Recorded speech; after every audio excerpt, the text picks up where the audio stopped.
Welcome to another episode of DD on the Spot. As always, I'm your host, Ryan Johnson. And before we get into it with our guest here today, I'd like to remind everyone, if you enjoy this content, to please give a like and subscribe down below. I'd greatly appreciate it. We have Brooke on the podcast. She's coming to us from Sioux Falls, South Dakota, where she's pretty close to me, where, we can complain about winter weather woes together because it's almost the same exact climate, basically pound for pound. And I'm gonna be completely honest, everyone, this winter has been very disappointing. I can admit it now that we have a guest that lives close to me, where I can say it hasn't been as cold as it should be. I can't go out skating as much as I normally would like to. This has just been a terrible winter for people like me. But enough about that. Brooke is the owner of Evolve Fit Studios, and she's a nationally qualified NPC bikini competitor, and she's Fit Body Fusion athlete, Better Bodies ambassador. So she's got a lot going on her plate, but most importantly, she's on here to share her just health and fitness journey and just discuss all things health and fitness. Brooke, thank you so much for coming on. Yeah, thank you for asking me. This is fun. Absolutely. Well, we got all the winter weather stuff out of the way. Normally, I'd put that as the first part of my conversation, but just to get things started, why don't you just give us your backstory first off on what inspired and motivated you to get in shape and how that led to where you're at right now? Gosh, it's not that exciting of a story, I guess. For most of my life, I was dedicated to my work at the time. Before I owned the gym, I had another career, and, you know, fitness just kind of came into my life. I decided I wanted to get back into the gym, live a healthier life, and everything just kind of trickled from there. I then discovered bikini bodybuilding, did a ton of research about it, and I was hooked. Yeah. Had you been aware at all about bodybuilding before you discovered it, or was it something that you just had no idea at all what it was? Saw some of it on social media, but it wasn't anything like I didn't join the gym because of that. I think I just discovered it as I was getting into my own health and wellness journey. And so it really kind of piqued my interest because I didn't have any hobbies. My husband and I are very dedicated to our work. It's just we live and work. And I didn't have anything like that was just my own. And so I discovered that and I was like, this might be something that I could get into that could allow me to have something selfishly mine that allowed me to kind of dive into that kind of was my own thing. I was honestly just thinking that should just be the motto of the entire Midwest. We live and we work. That should just be plastered. Really? Basically everywhere. You said in we live and we work. You said it in 5 words, basically what, could be summed up anywhere. But yeah, hey, I might have to go and try to get try to get what's that thing? License now. So I don't have to, Yeah, so I can just your use trademark. that now. Exactly. Hey, hey, we're learning a lot of things already here on this podcast, but I mean, with bodybuilding, there's so many myths out there. Like if you were to ask the average person, what do you think about bodybuilding? Everyone has their different opinion about it. And there's so much misinformation out there. Were you skeptical at all when you first got into this about, what was going to happen or what things were going to entail? Because there's just so much out there that isn't true. And everybody has their own opinion and thought about it. Yeah, it was hard because it was confusing at first as a brand new newbie. I had no friends, no family that were into it. So just starting out with the research online, and it gets confusing because there's several different federations. So you're trying to, piece that together. What does that all mean? So I actually found a couple people locally that I knew that had competed before, and I actually just brought them, said, "Hey, can I meet you for coffee? I'd love to pick your brain. Would you tell me honestly what this is like?" And just doing that. But I'm a big researcher. Like if I'm interested in something, I want to know everything about it. And so that's just what I did. I just Googled and researched and talked to people and just tried to find out as much as I could about it to see if I truly understood what it was, and if I was truly interested in it. I mean, you have to be smart about it. You can't, I just didn't want to dive into something and then be halfway through it and be like, this is too much. This isn't for me. Well, and it is a complete lifestyle overhaul. What was that like when you first discovered that? Because so many people go into it, like you're saying, where they don't understand just the commitment that it entails. But when you first took that step in and realized I'm oh my God, I'm gonna have to change my entire life. What was that like adjusting to that? It was fun. It was like this project that I had, and, it was definitely a learning process.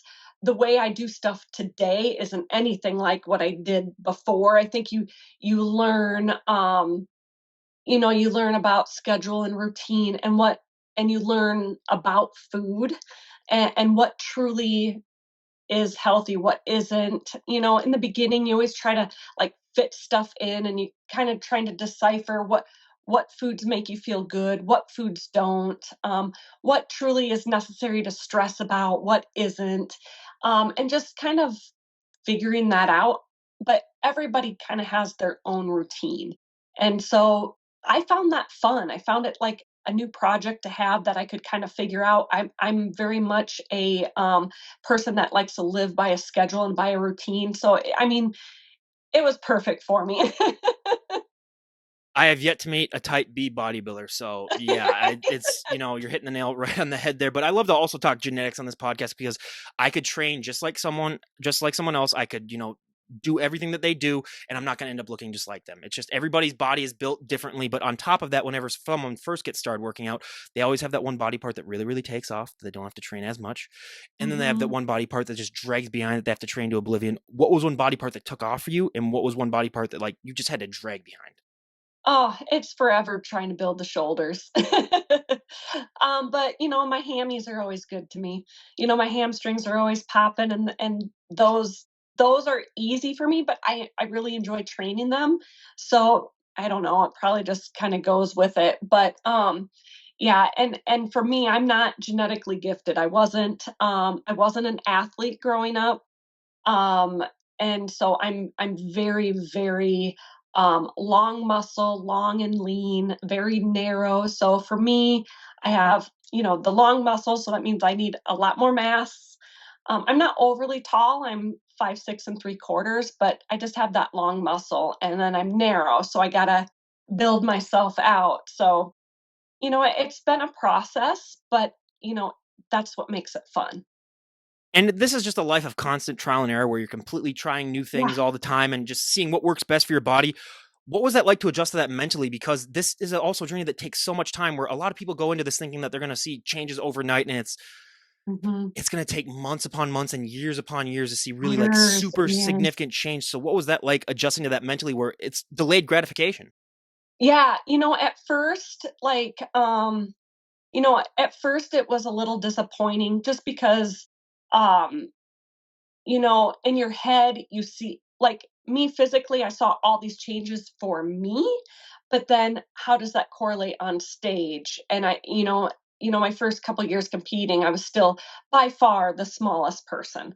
And so, you kind of get into your head a little bit about it. And, I think too, my first competition coach that I was with before Fit Body Fusion, you know, she was wonderful. She's an amazing person, but she was a yes sayer. She never told me no. And so I think that's what probably held me back the most in the beginning is like, hey, Brooke, you really need, I built for 2 years before I stepped on a stage competitively. But then competed and turned around within the next year and competed again. And she should have said, look, if, you're being clear with me what your goals are, if, to correlate that, we need more time off. And she just never told me that. Um, so I think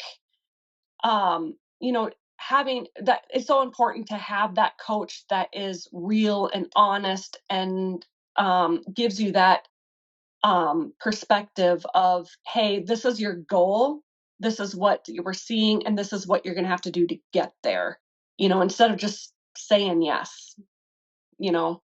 Reason 1000 why I would never be a coach because yeah, I would have a hard time saying no to a client myself too. So that's just that's again the Midwestern in me. But when you're a bikini competitor, you have to have your own like flair. You have to have your own pizzazz, and that's something that not a lot of people are born with, and it's something that's really really hard to teach. Did you have that just naturally, or is that something that you had to work on just to have that stage presence?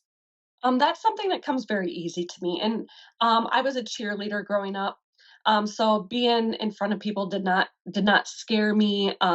Having that stage presence does not scare me. Like I love that. So that came easy to me, luckily. Do you think other than the being able to be in front of crowds and not be nervous, cheer had any other ways of helping you when it came to bodybuilding? Um, I don't know. I mean, maybe, but it was so long ago Yeah.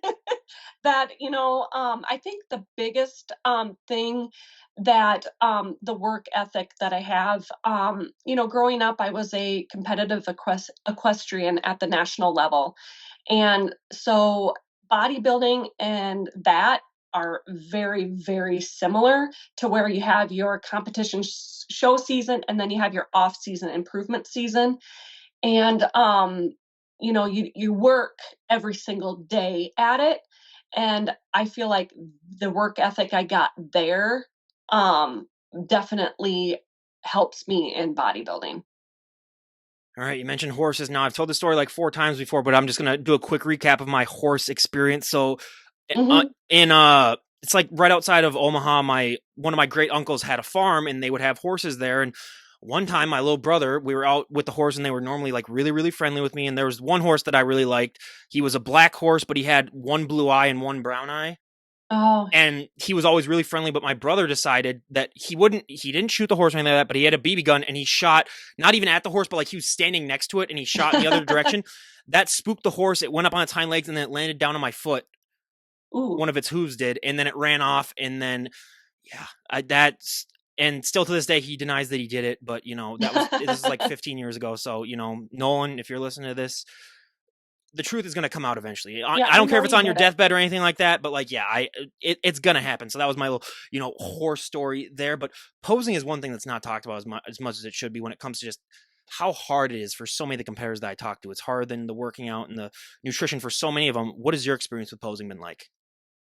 For me, that is something that last year I really kicked up a notch just to make sure that my mobility was there. I did start working with a sports performance therapist just to help unlock some of those muscles that were keeping me from being able to pretzel as much as I need to. And that's something that was really, really important to me is to make sure that my rotation was there that I needed to have. And then, just making sure that my conditioning as far as being able to stand and hold those. But that's something I practice year round. You can't just kick that in, at 12 weeks out. I mean, it needs to be every day still. How frustrating is that? That just one small tiny part of your body can mess things up, and you have to have Oh, everything in tune. Where a lot of people just assume, like, oh yeah, front double. Well, first of all, they don't even do that pose, but just even for figure, they just assume that like they can just do it now. But it's like even if one little part of your back is off, just a tiny bit, if your glutes don't flare, how frustrating is that? That everything has to be in sync. yeah, it is. It's difficult because you're not only thinking about your positioning of your upper and lower body, but you're also thinking about your breathing and making sure you're breathing through your lungs and not your belly, and making sure that you're keeping everything tight and that your steps are even and your hair is out of the way and all of that. I mean, there's just so much. Okay, I've never heard this before, and I might be like, I'm like I said before, I might just be a complete idiot. But how do you breathe through your lungs and not through your belly? Yeah, it's tough. I mean, it's something that you truly have to work at, and that comes with your conditioning on holding those poses. Like if you notice, if it's getting more strenuous, you'll end up trying to breathe from your lower belly instead of your lungs. And so being able to control those core muscles while you're in those poses is super important. Oh, okay, I see what you're saying now. We're like, yeah, if you're Yeah. completely exhausted, then you're breathing so heavy that you're. You're gonna start Yeah. breathing from your belly instead of your I lungs. thought she'd Yeah. invented like a whole new way to breathe, and I was like, okay, we might have like breaking, No, we might have like no, breaking here. Then I'll be on yeah, like Fox, I'll be on like CBS or Fox and all those networks being like, I found someone who found a new way yeah, how to breathe, everyone. But no. yeah, yes. I guess some people call it breathing through your chest, but it's really making sure that you're just moving your lungs and not your belly. And when you're on stage, does time really seem to slow down or speed up, or is it a mixture? It just kind of depends. Sometimes it feels like you're up there for an eternity, and then other times it's like such a whirlwind. You're like, oh, that's over with. Which I've always found fascinating because you guys put so much into these, preps and everything, and just to go on stage sometimes for only like a minute or two, I'm always just been like, God, they just work just as hard as any other athlete. So I found that is even more respect for me for the sport. But when you go into a prep, I mean, it's turning the light switch on. Everything just seems to just hyper focus and get narrow. What is that like for you mentally when when you flip that switch and realize like, okay, I'm in prep now. Everything's got to be Yeah. super serious and everything's got to be perfect.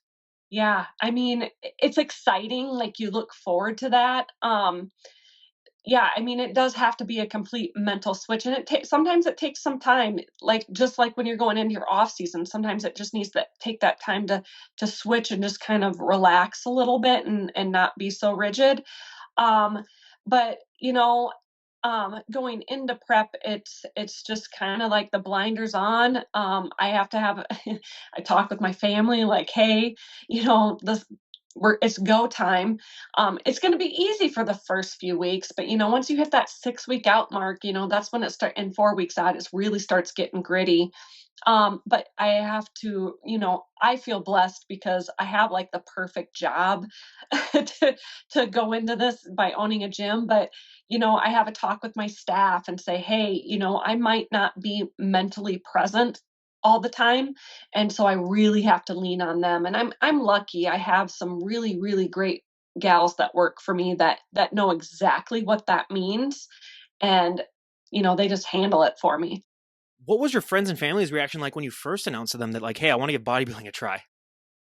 Um, I think one of them's asked me, "So, what are you gonna turn into?" Because everyone just assumes you're going to be like in the bodybuilding division at the moment that you say I'm going to do bodybuilding. Yeah, They don't yeah, understand that there's they don't know what it means, And so, and then there's a lot of misinformation out there too.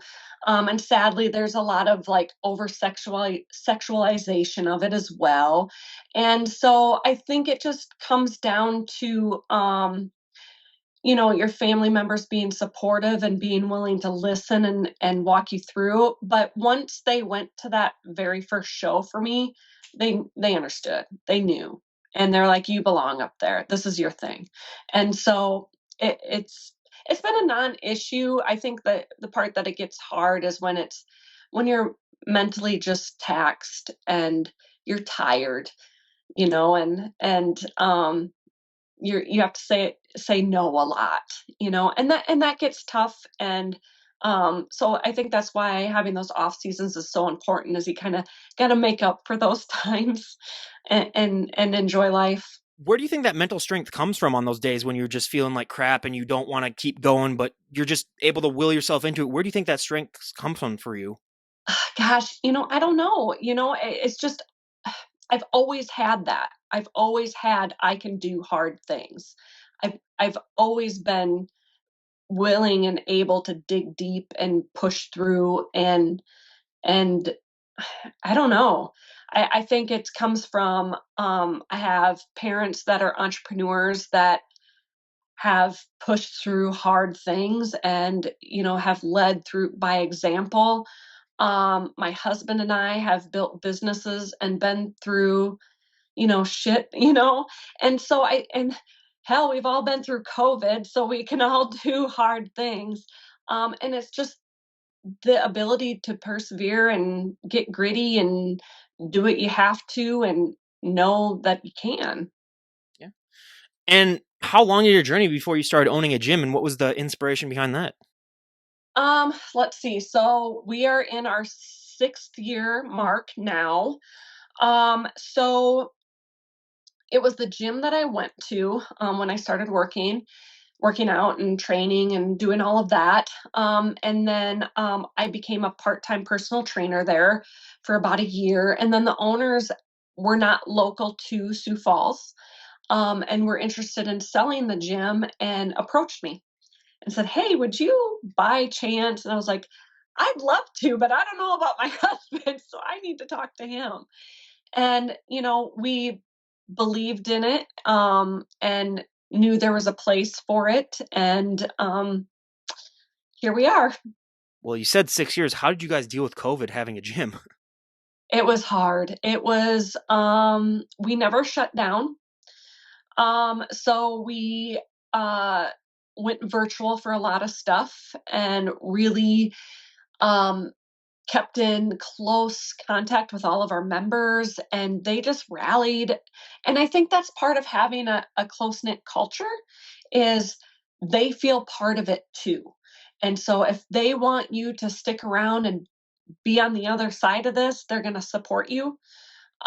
It took us a while to dig back out of that, but honestly, I feel like it was a little bit of a blessing in disguise.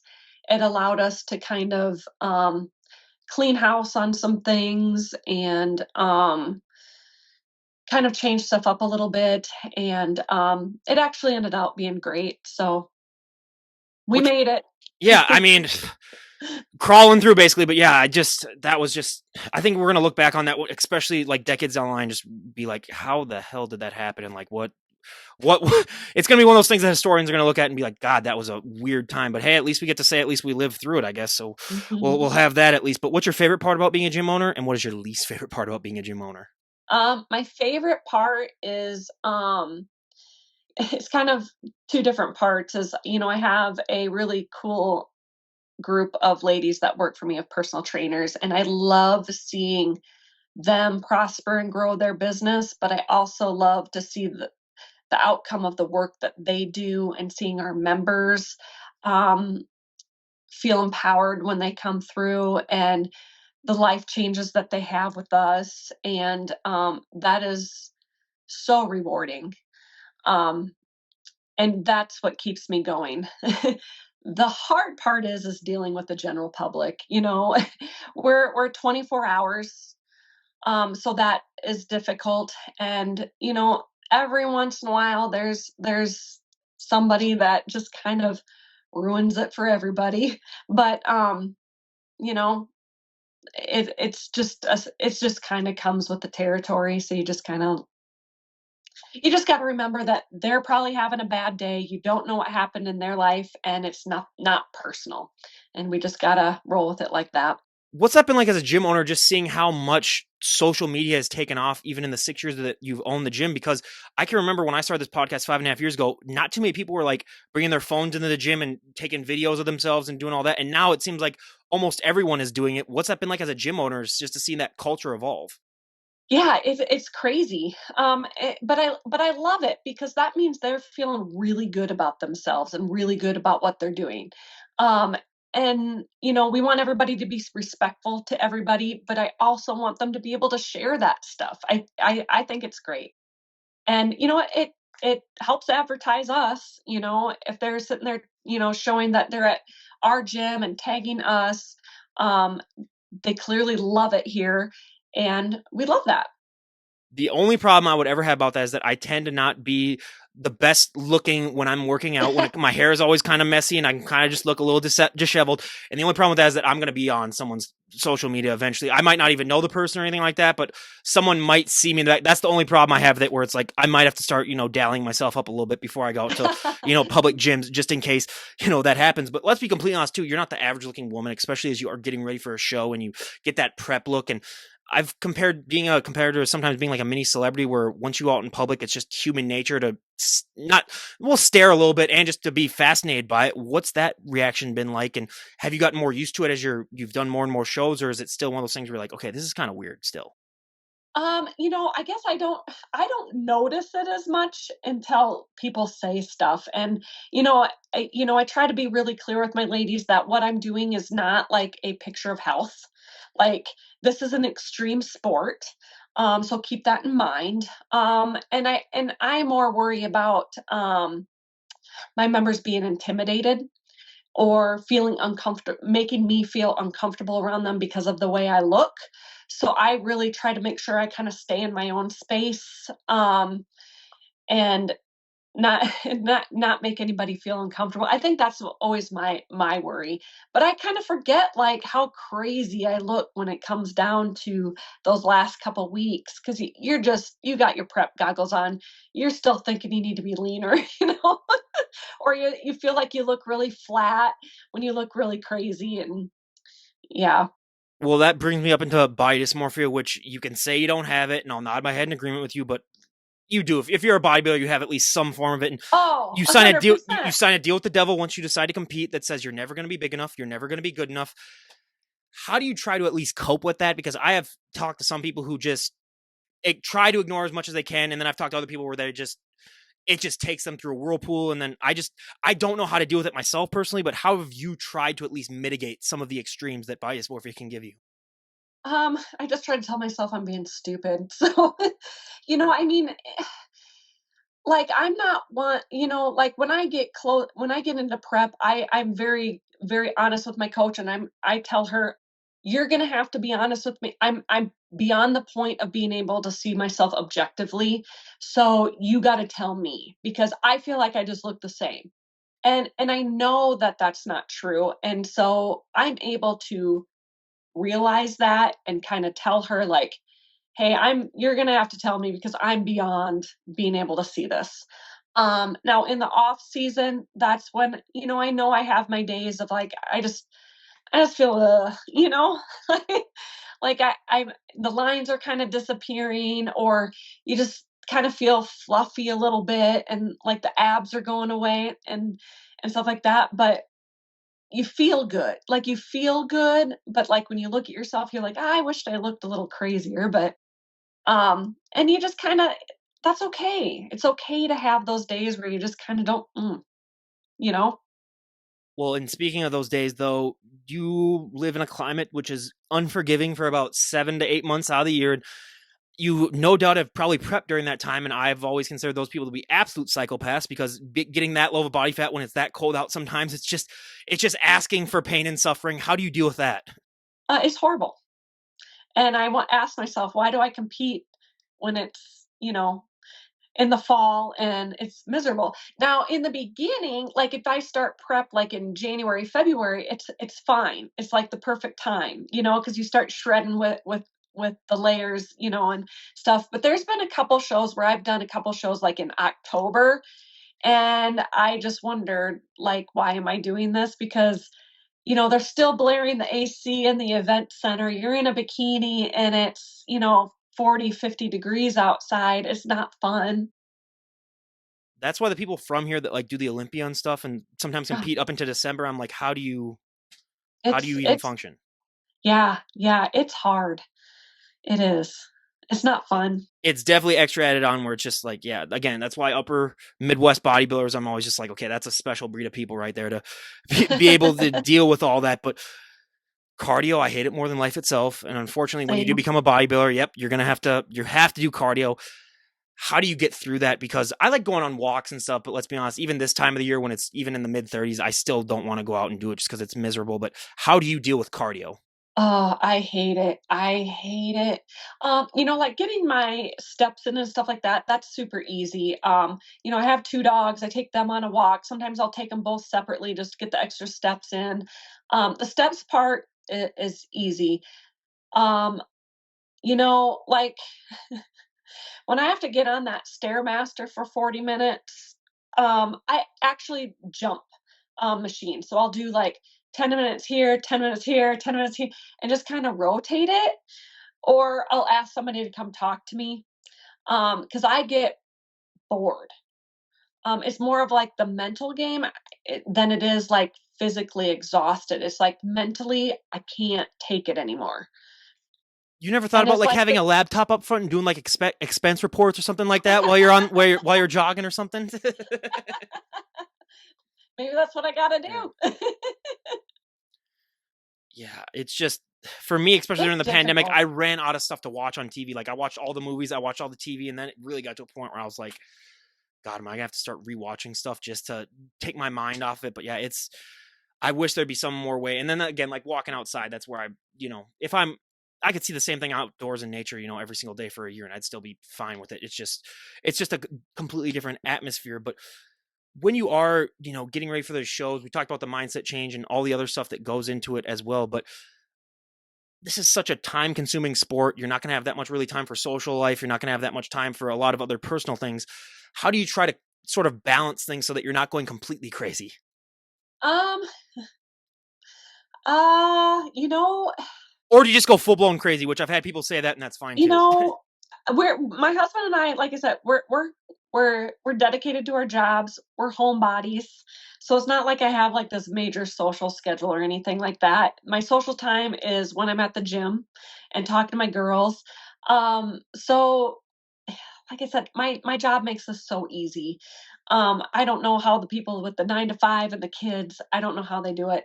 Um, I just go I'm just 100% in, and I have my blinders on, and it's just that's it. But it's just my lifestyle though. Like, I don't know any different, to be honest. Like, I don't know of another way to do it.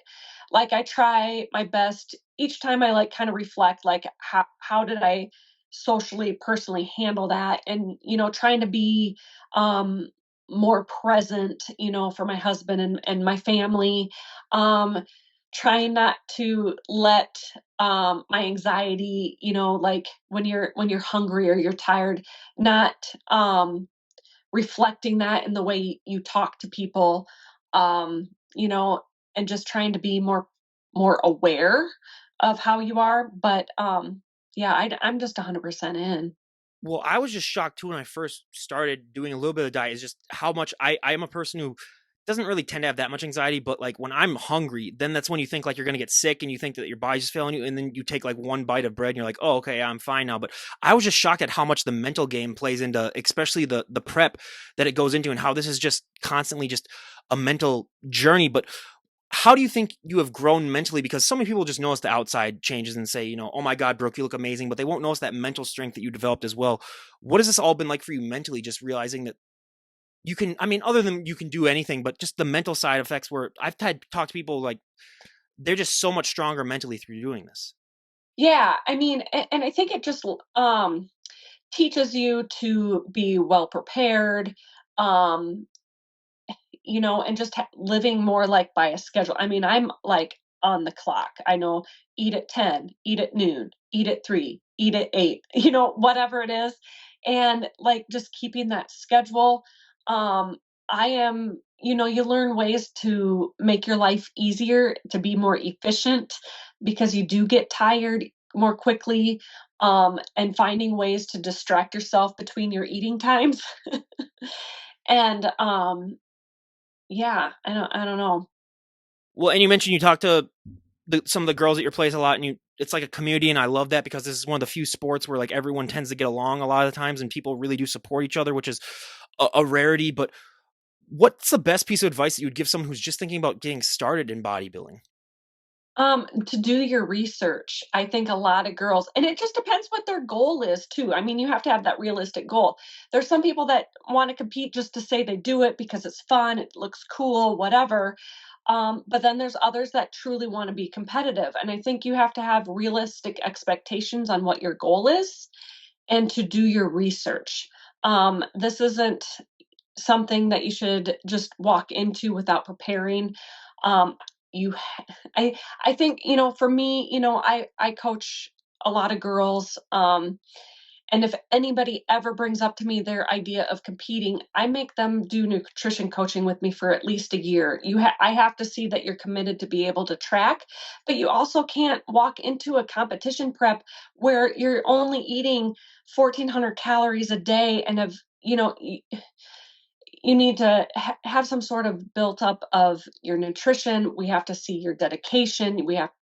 It's just, it's a lot more of a process than people understand what it is, and a commitment. What would you say is the biggest mistake that you see people first time make with nutrition? Because nutrition's a whole podcast that we could do, 5 hours Oh, on in and of itself. But right. what are some of the biggest things that you see people struggle with, especially with nutrition? Because that is, so much of the results that you're going to see is through nutrition. Abs are definitely made in the Mhm. kitchen, all that stuff. But Mhm, that's one of mhm. the areas that I failed myself, and I realized, is the most important out of all of them. But what are some ways that you see how people just aren't able to grasp the whole nutritional concept? Well, I think it's definitely a learning curve. Do you know how to read a nutrition label? Do you know how to weigh food? Do you know what a protein, carb, and fat is? Like, truly, do you know what that is? Um, and paying attention to your quality of food and how food makes you feel. Just because so and so, eats a egg white omelet every day with whatever, doesn't mean that your body's going to respond well to that. You might be sensitive to eggs, or you might not be satiated when you eat that. And so being mindful of what you're eating and how it makes you feel. That is why nutrition goes so hand in hand, because just like we're talking about with finding ways of working out and everything where it's just trial and error, with nutrition it's even more so trial and error. We're just figuring out what works best for your body. And how long did it take you before you got a pretty good overall standing of what works best for you? I know it changes even year by year, even Yeah. little, but how long until you got like that basic understanding of like, okay, if I do this, this should happen? Yeah, it is trial and error, and your body changes so much that, in the beginning you're like, "Oh, I can eat this," and then you find out you can't. And so, over time I've learned, like, when I get closer to my show, about 4 weeks out, I start pulling dairy, I start pulling any artificials, and gluten. But I think in the beginning, you think you can squeeze all this stuff in, or um, you know, realizing that when you're in prep and you think you're going to track something when you're going out to eat, that it's not accurate. Even though you probably have a pretty good understanding. I mean, I've been tracking my food for, I don't know, however many years, 8 years or whatever. I know about what 3 ounces of cooked chicken looks like. But at the end of the day, it's not going to be accurate unless I make it at home. And thinking that I can go out to eat and kind of guesstimate that, and that's going to be okay. When you're in prep, it has to be you prepare that food. There's no going to the restaurant and asking them to grill your chicken with no oil. Do you know that if they're doing that or not? And so if you really want to be competitive, it's going to have to be those sacrifices. Do you think you're going to end up being just like a Rainman with nutrition, where even when you're 70, you're going to be like, okay, that should have like 70 grams of protein? Because I've talked to some people where I was like, you do this so much that I honestly think that for the Mhm. rest of your life, you're going to be that person where, like, you know how there's those people, if you ask like, oh, what day was this at, like 20 years ago, and they'll know, you'll be that person where if they show you that, you'll be like, oh, there's 20 grams of protein in that and 15 Yep. carbs or something. Yeah. I mean, I already do it today.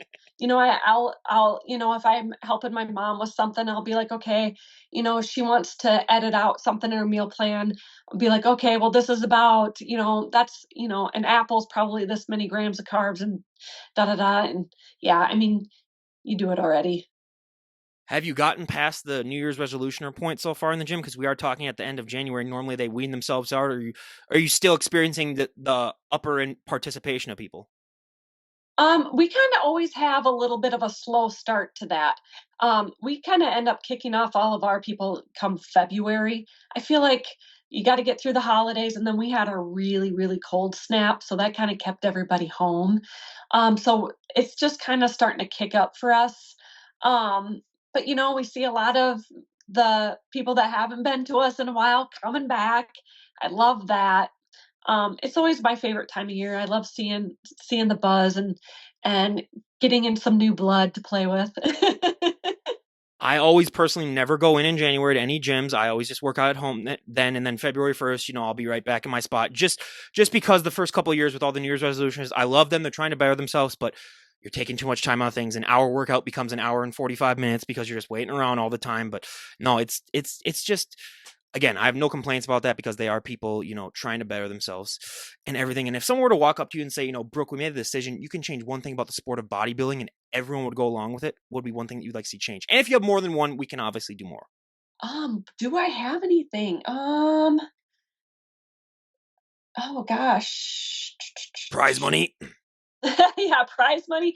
Um, you know, gosh, I don't know. I mean, I just love it so much. Like, I don't really know if I have like too many complaints other than um those early tan and makeup times. Those suck, but I'm not a morning person, so that's hard.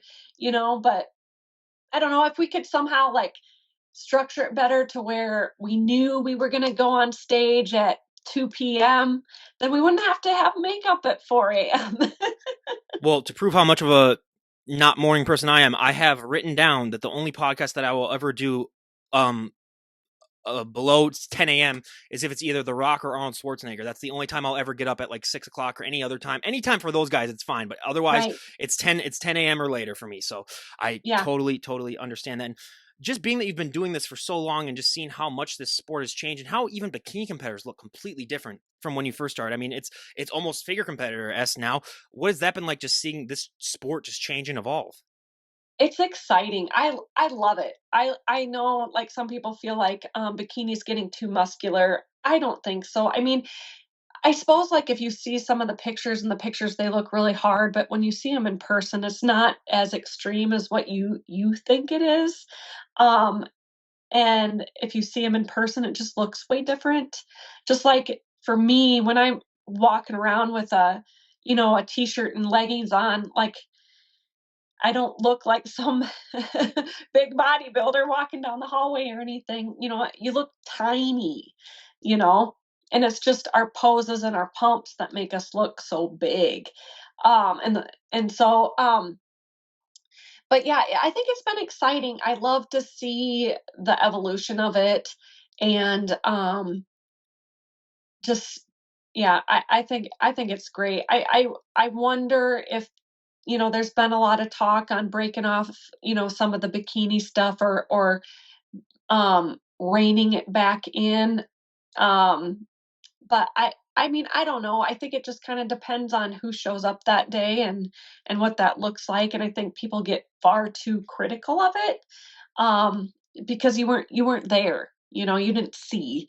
Um, but and that's what I really really love about the NPC Federation is I really love how they have that clear idea of what that should look like. I think I see pay attention to a lot of other federations, and my frustration with that with some of my posing clients that do pose in the other federations is there doesn't seem to be that clear idea of what they want, even with the posing.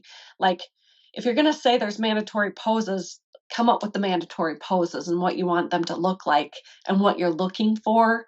Where NPC is pretty cut and dry. It's pretty obvious. Well, and I want you to be completely honest. When you are in prep and you are dressed like the way you are right now, how much do you enjoy those reveals? Like when you take the sweater off to work out and you just see people's face drop. Like, be honest, because if I look like that, I would live for that. Just to see like people's reaction when I did that.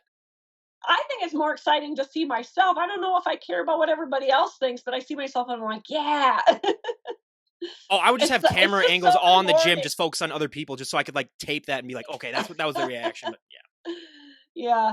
Yeah, it's just so rewarding. It's fun. And then, I get some of my girls, they'll take pictures or video of me while I'm working out and send it to me. I don't even know they're doing it, but they're sending it to me and they're like, "Your back is crazy." And I don't see that. So that's exciting. It's fun to get them to hype you up. Yeah, absolutely. And when we do have you on in a year, because I'd love to talk to you in a year and just see where you have gone to and what you've been up to. Where would you like to be at in a year? What are your plans for this year? I haven't fully decided yet. So, I am qualified for this year for the national shows. So I haven't decided. I placed top 5. So do I make another run this year, or do I take the year off and just come out with a bang next year? I don't know. I really got to make that decision soon, and I go back and forth. I don't want to be caught up in the compete too often and not. I don't want to show up the same.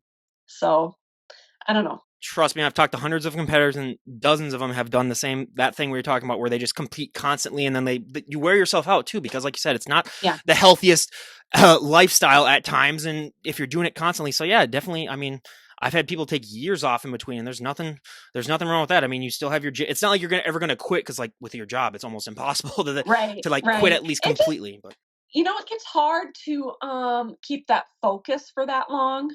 And then you tend to put on a little bit more body fat when you take that long of time off. So for me, last time I took, I don't know, what was it, like 17 months off or something like that. So it was a 20-week prep, and it was a rough it was a rough first couple weeks, and I stalled out couple months in and stuff like that. So I really had a tough prep this last one. So I'm like, if I prep this year, it might be a little bit easier, but I don't know. Wait, so Sioux Falls, is that where Augustana is? It is. Okay, so I next year when Mankato, I went to Mankato for college. When they play Augustana in hockey, I might be down there. So I might have to stop by at your gym then if I stay overnight Yes. and then check it out and look. So I'll let everyone know about that too. But yeah, that is great. And I appreciate that you're a gym owner too as well and do it because yeah, it's really rare that a lot of gym owners do compete. So it's always nice to have one on that does that. But is there any way that people can contact and reach your gym if they're in the area? Because I know we'll probably have a couple people from the Sioux Falls area or in South Dakota in general that would want to maybe Yeah. do that. Well, we're Evolve Fit Studio on Instagram, or they can reach out to me. It's Brook VM at Instagram. So, yeah. All right, that sounds perfect. And is there anyone that you'd like to give a shout out to before we wrap things up?